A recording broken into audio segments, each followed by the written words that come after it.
এখানে আমি মাছে সর্ষে পোস্ত দিয়ে ঝাল করব। এখানে আমি 4 পিস মাছ নিয়েছি, 2টো পেটি, 2টো চাকা। মধ্যে নিয়েছি 1 চামচ পোস্ত, 1 চামচ সর্ষে, 1টি কাঁচা লঙ্কা। এটা আমি মিহি করে বেটে নেব। কড়াই বসিয়ে দিয়েছি, কড়াই গরম করতে দিয়ে দেবো। কড়াই গরম হয়ে গেছে, আমি তেল দিয়ে দেব।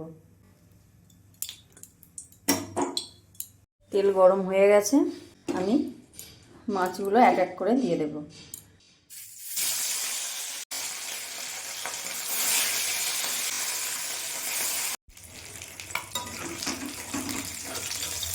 মাছটা আমি একদিকটা উল্টিয়ে দেব। মাছ ভাজা হয়ে গেছে, ওই তেলের মধ্যে আমি দিয়ে দেব কালো জিরে। কালো জিরে খুব সুন্দর একটা গন্ধ বেরিয়েছে। এরপরে দিয়ে দেব আমি সর্ষে বাটা।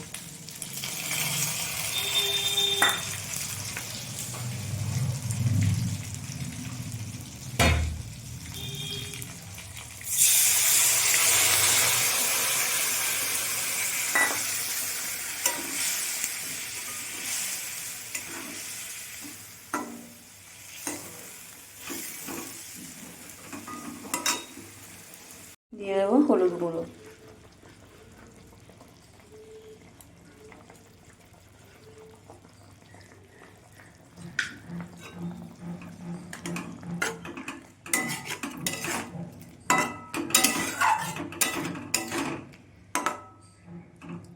আমি এখানে পেঁয়াজ বা রসুন কিচ্ছু দিইনি, শুধু সর্ষে বাটা, কাঁচা লঙ্কা।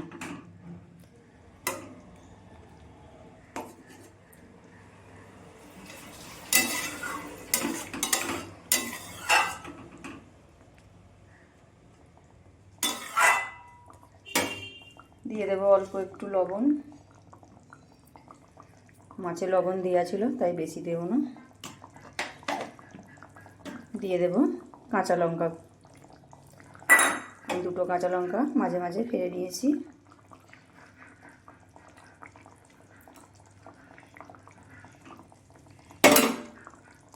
দিয়ে দেব 2 চামচ সরিষার তেল ওপর থেকে।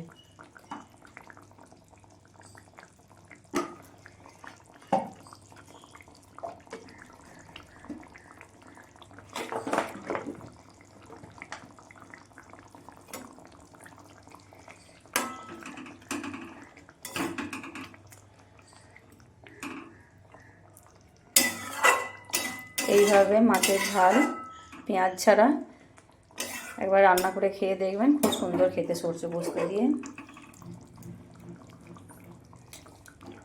আমি এটা 5 মিনিটের মতো রান্না করে নেব। মাছের ঝাল আমার হয়ে গেছে। এরপর আমি গ্যাসটা বন্ধ করে দেব। আমার রান্না যদি ভালো লেগে থাকে, আমার সকল বন্ধুদের কাছে আমার অনুরোধ রইল, আমার চ্যানেলটা সাবস্ক্রাইব করে দেবে, আমার পাশে থাকবে। সবাই ভালো থাকো। আমি এটা ঢেলে নেব একটা জায়গার মধ্যে।